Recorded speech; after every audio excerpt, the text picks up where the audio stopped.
Rachel Zegler as Snow White, and it's been an interesting casting because this woman is extraordinarily woke, as everyone is in Hollywood, but she's woke in a way that's quite deranged. Now she's trying to reinvent herself because there's been so much blowback, and you can only imagine the studio calls about this woman behind the scene, like, oh my God, we're $242 million in, and our lead actress hates our film. And I saw myself on screen, and I just wanted to throw it. Can you tell us a little bit about your version of Snow White? Yeah, I mean, Snow White is the girl you remember, but she's definitely made for the modern age, and there's such an emphasis on what it really means to be the fairest of them all. And for Snow White, it's coming to terms with finding herself and finding her inner voice and finding a sense of agency so that she can be a just ruler and a wonderful queen. The star of the film, Rachel Zegler, proceeded to light all that goodwill on fire. She made it clear that she thinks the story of Snow White is actually very creepy and misogynistic. Welcome back to Celebrity. It's Olivia here. This isn't just another movie flop. It's a full-scale industry embarrassment. AMC, the largest theater chain in America, has officially pulled Disney's Snow White from all of its screens. Gone. Yanked. Gone like it never happened. The reason? Ticket sales were that bad. Let that sink in. This wasn't a slow fade. It wasn't a quiet, let's reduce showtimes. No, this was a cold, calculated eviction. Before we peel back the layers of this wild unraveling, make sure to smash that like button and hit subscribe. If you love deep dives with no fluff, just facts, receipts, and a sprinkle of chaos, you're in the right place. And trust me, you won't believe how this one plays out. AMC looked at the numbers, empty seats, dwindling interest, endless PR disasters, and said, we're done. And when the biggest theater chain in the country bails on a Disney princess movie, that's not a scheduling change. It's a cultural implosion. The movie was already bleeding. Bad press had turned it into a meme. Every clip, every trailer, every Rachel Zegler soundbite had become fuel for the fire. And then AMC's decision became the final nail. Forget the box office. This was personal. The magic didn't fade. It was ripped off stage with the house lights still on. This is where it all fell apart. That said, our primary purpose is to entertain, and where we can entertain responsibly, obviously we try to do that. We try to have a positive impact on the world, but the first thing we need to do is entertain. There was an in-depth piece, like a behind-the-scenes piece, talking about how they've been in a full meltdown about this girl for a couple of years now. It's no longer 1937, and we absolutely wrote a Snow White. That laugh. That is not going to be saved by You wrote it? She's not going to be saved by the prince, and she's not going to be dreaming about true love. She's dreaming about becoming the leader she knows she can. Rachel Zegler was supposed to be Disney's next golden girl, a fresh face, a bold voice, the Snow White of a new generation.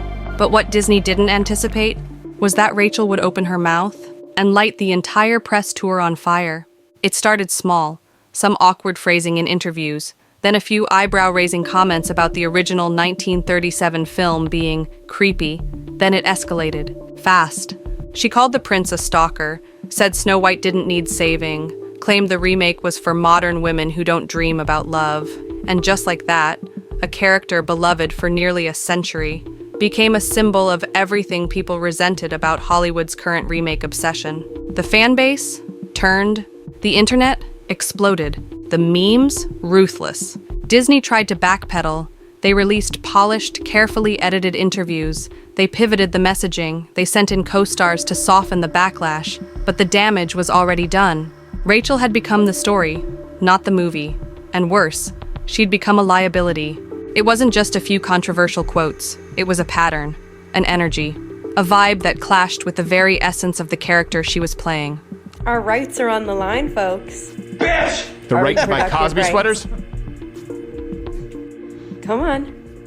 That's the face Go of a vote blue. serial killer. And if you disagree with this sentiment, just hit the unfollow button. It just takes a beloved movie and makes it much more boring and much less realistic. The movie is really, really bad. The original cartoon came out in 1937, and very evidently so. There's a big focus on her love story with a guy who literally stalks her. Say it louder so your other eye can hear you. So we didn't do that this time. Audiences didn't see Snow White anymore. They saw a Hollywood starlet who looked like she hated the role she was cast in. And in an age where authenticity is everything, that's a deal breaker.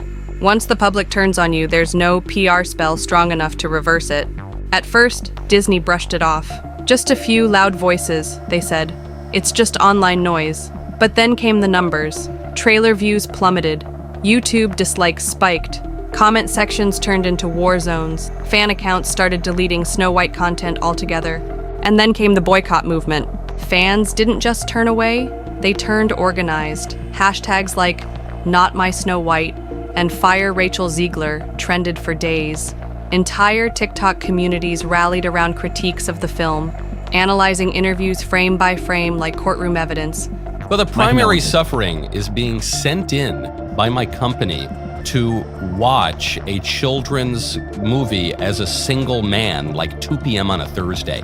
That was the first part that was a little bit weird, but I was basically the only person in the theater.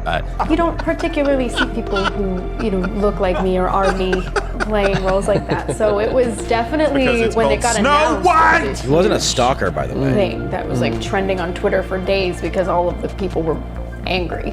And so it was like those people. Very much this, yes. It was this the people that awakening. we need to educate, the people that we need to love into awareness. Love them in the right direction. It was brutal. It was relentless. And it was working. Merch sales tanked. Advanced ticket sales flatlined. And suddenly, even casual moviegoers, people who had no dog in the fight, started to say, wait, what is going on with this Snow White thing? That's when Disney panicked. Insiders say emergency meetings were held. Damage control plans launched. There were whispers of pushing the release date again, just to give the scandal time to cool. But it was already too late, because the audience had made up its mind. They weren't boycotting because of politics. They weren't mad about diversity. They were rejecting the attitude, the arrogance, the dismissal of what made Snow White iconic in the first place. And once that connection is broken, you can't fix it with a costume and a crown. So Disney backed off. AMC pulled it. The dream unraveled in real time. Disney has a long memory. And when a $200 million movie collapses under the weight of its own controversy, someone has to take the fall. In this case, all signs point to Rachel Zegler being iced out completely. It basically, this movie was like you took the original Snow White and just put everything through this filter of liberalism. It wasn't through a filter of Japanese anime, it was through a filter of liberalism. We need to no, you don't need, it's not your job. Your job is to entertain. You are paid to entertain. Very few people wanted to see this. Even the little kids who like Disney movies, even they don't seem to be turning up in droves for the movie because the movie is really, really bad. Publicly, Disney hasn't made any direct statements. No denials, no reassurances, no bold show of support. And in the entertainment world, silence is strategy.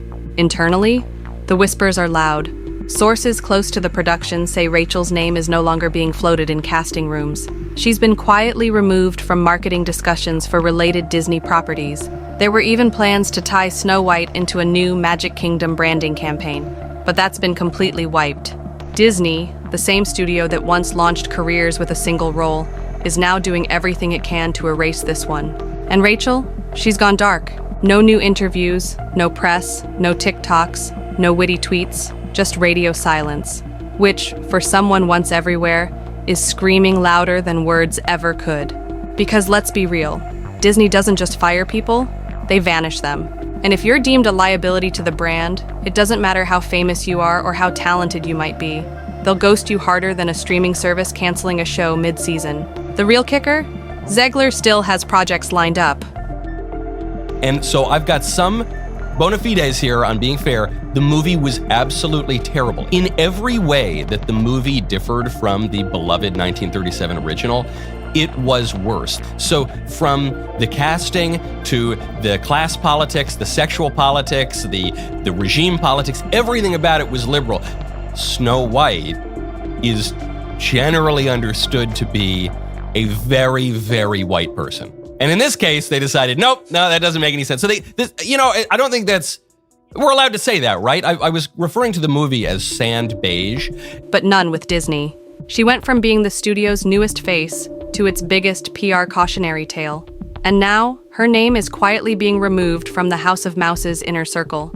This wasn't supposed to happen. Disney's live-action remake formula was one of the most bulletproof moneymakers in Hollywood. Beauty and the Beast, The Lion King, Aladdin, they printed cash.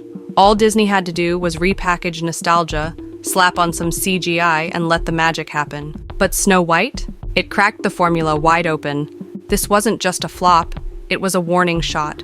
A flashing neon sign that audiences are done being spoon-fed hollow reboots, wrapped in glossy activism and corporate buzzwords. They want story, heart, respect for the original, not lectures dressed up in sequin, and Disney knows it. Since the Snow White fallout, multiple upcoming remakes have gone eerily quiet. Hercules, radio silence. Moana live action, delayed. Rumors about Pocahontas, shelved. It's no really knock on her. If you did the autobiography of Malcolm X, would you cast Tom Hanks? If you remade Moana, would you cast a little Irish guy? No, you wouldn't. So that was off the top. It is not racist to suggest that a character who is described in the original as skin white as snow, that is literally how the character is described in the original, that's a character description in the same way that, as you mentioned, in Moana, this bizarre fixation with race shifting everything, but only in one direction by Disney, obviously is quite strange. Internally, execs are reviewing every script, every casting choice, every message. Because Snow White didn't just lose money, it lost trust.